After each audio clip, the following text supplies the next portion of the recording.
too heavily guarded. Pollock is just, he's just a preschooler. He's just throwing paint around. What does this have to do with me? I'm going to give it to you. What? Yes, it's chaotic. There's pain everywhere. God knows what you can make out of it, but out of that chaos comes something beauty, something harmonious. And this is beautiful and harmonious. And out of chaos, you can find harmony together, and I want to give that to you. And one day, I'm sure it'll be worth, at least $5,000, $6,000. You are going to give us a stolen painting? Yes. Quentin, my entire career, I've just been looking for a friend in the industry who would do something like that for me. Steal a priceless work of art. And you found it right here, this guy. I'll do any, I'm not going to do crime anymore, but you can have it, it's yours. Forgive me? All right, he didn't murder my mother, so. Now, Clarice, I don't know what I can do to trust you, though. I know. I have other things that I haven't even told Quentin about. I've got a whole past life that I just need to unload. Well, can you unload on me first? I just need to let people know who I really am. Because I'm from Long Island, New York. That's right. I'm from Long Island, New York, and I was a school teacher. I was a school teacher. You were a school teacher before you were an art thief? That's right. And it was this guy, it was this animal attraction that we had at the time, back then, that pulled me away from the classroom. And it was one day when, you were a custodian back then at the school, right? And a private dancer. And he came dancing into my classroom with his mop. And I was like, holy cow. I swept her off her feet. What kind of a Greek god? But we had nothing actually more than happened. You understand? Clarice, can you just be honest with me for a second? What I really need to know, instead of all this wacky backstory that you have, is, were you lying when you said you loved me? No, Pat. I have never loved anyone as much as I love you. You are the most handsome, loving, generous man I've ever been with. And I love you so much, and I want to spend the rest of my life with you. I want to marry you. And I'm so sorry that I kept my background from you. I just wanted him to love me. All right, folks in the studio audience, do you think I should give Clarice another chance?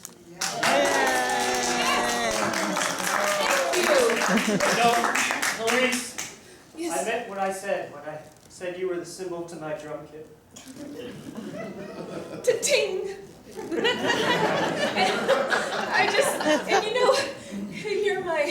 You're my boom boom.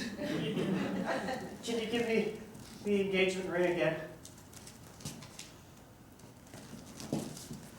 Clarice, will you do the honor, in true honesty, of marrying me? Yes, I will. And Quentin, come here.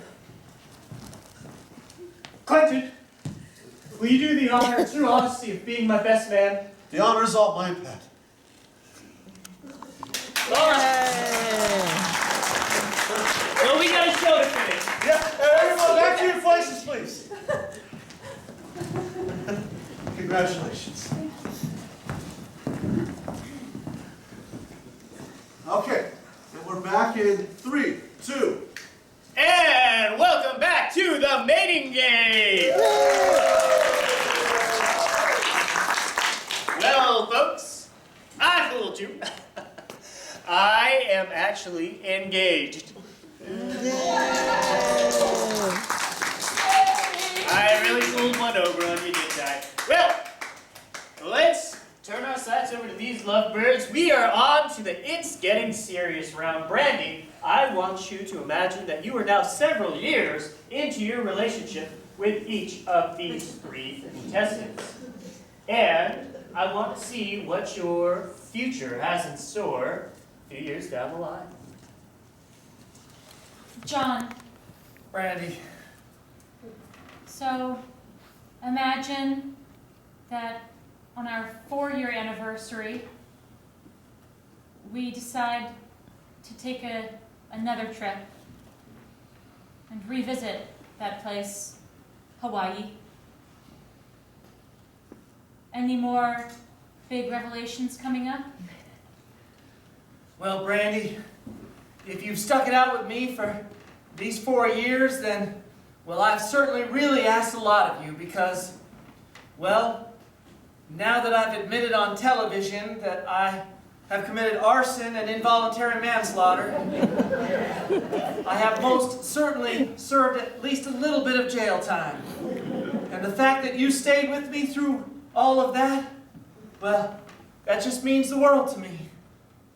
And the fact that I'm still married because my terrible wife will not grant me divorce unless I further break the law, well, I've just asked so much of you.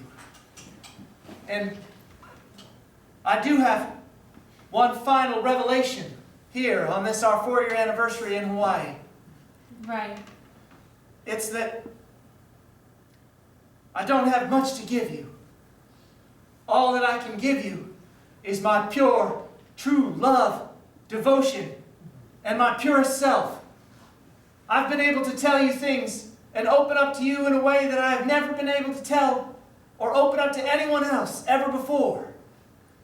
And I promise, no matter what, I will be home with my work set aside to eat your hot pot roast. I will sit with you on a warm July night, waving a sparkler and watching as the formerly terrifying fireworks light up the sky and your beautiful smile. And though we can never get legally married, I hope that you will at least serve as my lifelong mate. Until perhaps one day my wife's family finds me in the night. You know, John, I've done things in my past that I'm not exactly proud of. But I do believe that you can grow and move on. So as long as you and I get in the car and leave that all behind in the rearview mirror, I think that you and I can have a really serious future together, as long as you feel like you've served enough time to fully repair all the damage that you've done. That's up to the greater states of Louisiana and Tennessee, but yes. All right, John. Well, Brandy, let's move on to Sandra. Sandra, let's say that you and I go on a hike in the desert.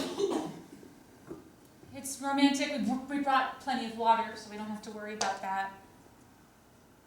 And then I would imagine we would sit down for a nice picnic. Maybe look at all of the beautiful flora that there is, the cacti, and a drop of blood would appear. Would you be distracted from me? I try not to be, but I can only picture it right now in my imagination, how it might look. But I would fight that urge because all I would want to do is look at you. Because in 4 years, if we're imagining that we've been together for 4 years, I would have fallen deeply in love with you. And I realized that there was one thing left to tell you in that 4-year time that I feel I need to confess. I did the toxicology report on his mother's death. I only thought about it when I saw the green neon rocket shrapnel in the body, that it reminded me, oh my God, I saw that! It was horrible. It was horrible. I'm sorry. I'm sorry. She died of a heart attack. Anyway, she did. You mean she was dead before the building went on fire? She was clutching a ruby slipper. I gave her that for her birthday one year. On it, she had written, "Call the Tin Man." The Tin Man was my Uncle Steve. Why would she want to call him? I was always puzzled by that. Because I had asked her the night before to call Uncle Steve because Steve was planning a surprise birthday party for her and he was going to invite her over. I will tell you that the look on her face was peaceful. She was happy. She had the Cowardly Lion stuffed animal right to her breast with the ruby slipper almost on her foot. She totally went too far with that crap.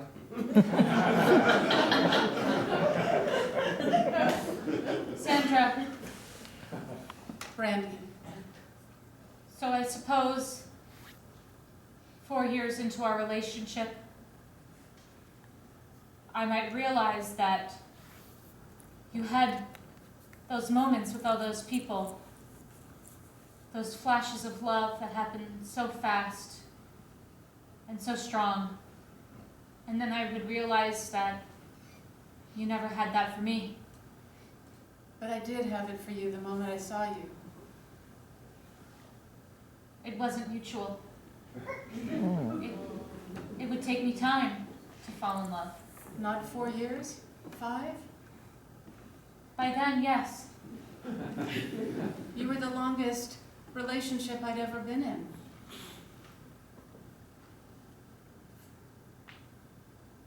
I'm just not sure if that's enough to hold the basis for a lifelong commitment. But you're a psychologist, you know that it takes work. You have to talk through your issues. You have to really understand and open up and be honest. Yes. All right. Well, let's move on to Bill.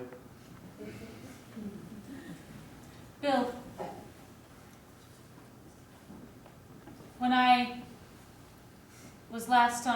when we were last on commercial break, I caught a glimpse of Marcia in the studio audience. Do you still have feelings for her, or is that No, very good? no, I don't. I promise. Marcia, come here. Marcia, I know before I was kind of harsh the way I broke up with you, and I wouldn't really push you off the Empire State Building. It's just that Brandy was right there. We were on TV. I overreacted. But I want you to know that I really did love you. We had something good together. But I just don't feel that way anymore, and I'm sorry. Wait, Bill. Seeing how much you've hurt this woman that you've been with for 4 years, and you throw it away on someone that you just met, it just makes me realize that what I did all those years ago with those brothers was awful. And I see a lot of myself in you. Well, then I can be like a mirror, and I could help you see all of you. Don't you see how much you hurt her? I know, but don't you hurt people in life? Sometimes inadvertently, sometimes on purpose, but people are broken. I mean, sometimes you see a starfish on the ground, and I don't know why you do it. You're a little kid, you're stupid, you take its leg and you rip it off, but that's what people do. We're not perfect, but everyone, even that starfish, gets a second chance. I don't know if I want to relive that, okay? I've had a lot of guilt around everything. Listen, So then I'd rather just leave it in the past. I've held on to something my entire life. I held on to the fact that someone murdered my mother, only to discover that that was a mistake. You see, I've been living under a false labor of delusion, causing me to live a life of pain and hurting others. But it was all a mistake. And now I know the truth, and that set me free. Sometimes we make mistakes. It's not important how big the mistake is, just how big the act of forgiveness is that follows it. What if I haven't done enough to forgive myself? Then I'll help you. Please go away. You called me out here. You brought me out here after you humiliated me on stage, and you brought me out to do it again. See, another mistake. This is the kind of man he is. All right, enough! This is the kind of man you're going to end up with. Brandy, life is messy, but I've got the fire extinguisher and the push broom. All right, thank you, Bill. Take a seat. Well, Brandy, we are now at the Make Up Your Mind round. You have heard all you need to hear about these three contestants, the ups and downs throughout your future relationships. And it's time for you to pick, once and for all, which of these three you are going to spend contractually the rest of your life with. But first, we need to hear who of these three you are eliminating first.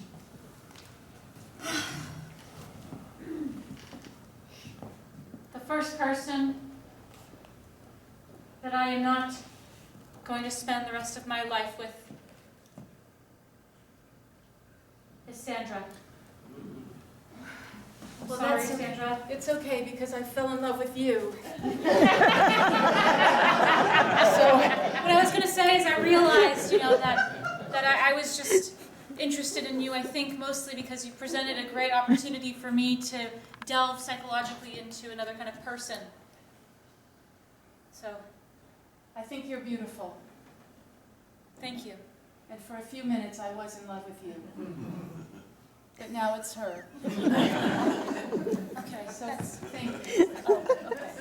Ah, well, Sandra did find love after all.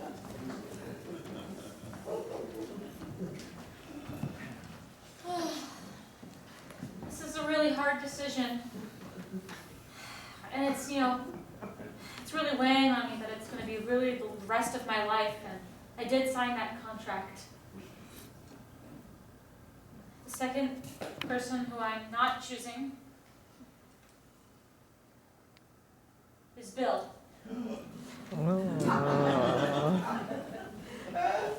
Bill, I'm sorry, it's just that you always seem to have to prove yourself to be a real macho man.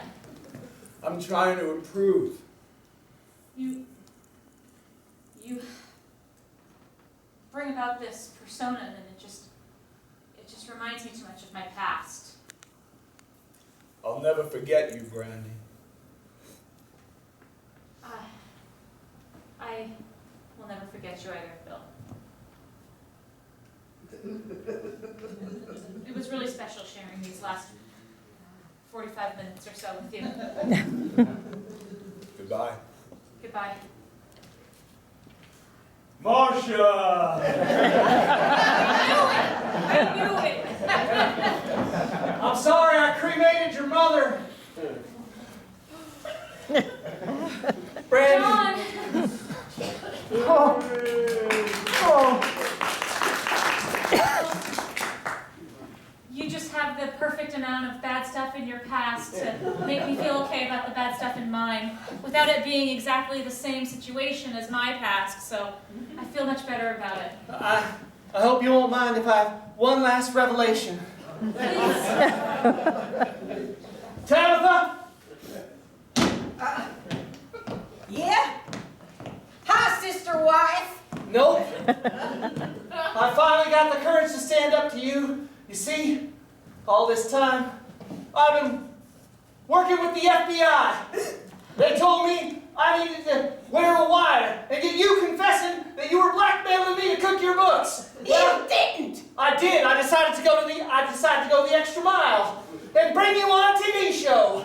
We just gotta call the FBI. Are outside of the studio right now. You gotta go. They don't want to come in here and embarrass you on live television. You're still married to me. You're busted, Tabitha. This marriage will be annulled in no time. You'll hear from me.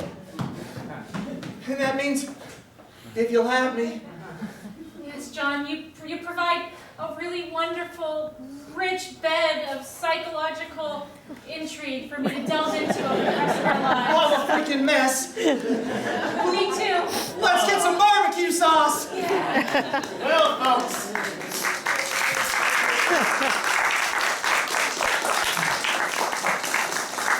Sometimes love is messy, like a Jackson Pollock painting. But You know, the thing that we're most guilty of all the past wrongs we've done, is stealing each other's hearts. I've been Pat McKeister, and let's give them a maiden game good night.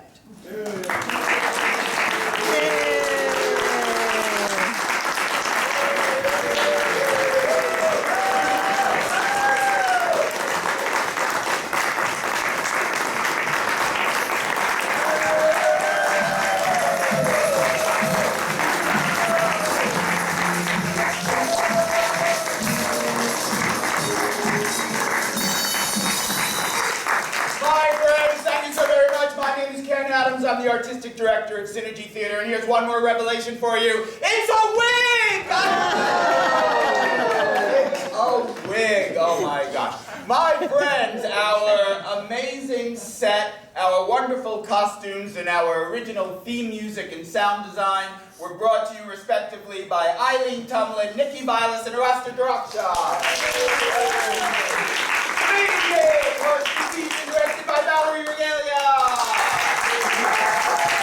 You are an awesome audience. Thank you so much for being here. We have 2 more performances tomorrow night and Sunday afternoon. If you had a good time, come on back. See it again. It's always improvised, always brand new, and always based on your suggestions. If you have some friends that you think might like the show, please tell them about it. Take some postcards, give them out. Your word of mouth is our best source of advertising, and we appreciate it very much. We are a 501c3 organization. We rely very heavily on the generosity of our patrons. That's you. In order to help us continue to fulfill our mission of building a better world through the art of improvisation. If you have a couple of bucks and you wouldn't mind donating it to us, there's a bucket on the table. You can throw it in there on your way out. If you're in the mind of making a larger donation, please take one of those envelopes, mail us a check. We'd appreciate it very, very much. One more thing. Synergy Theater teaches classes. If you think improv looks like fun, it is. If you think you can do it, you can. Check out our website and come and take a class. We'd love to see you there. My friends, have a wonderful evening. Remember, you are loved, you are lovable, and I love each and every one of you. Good night.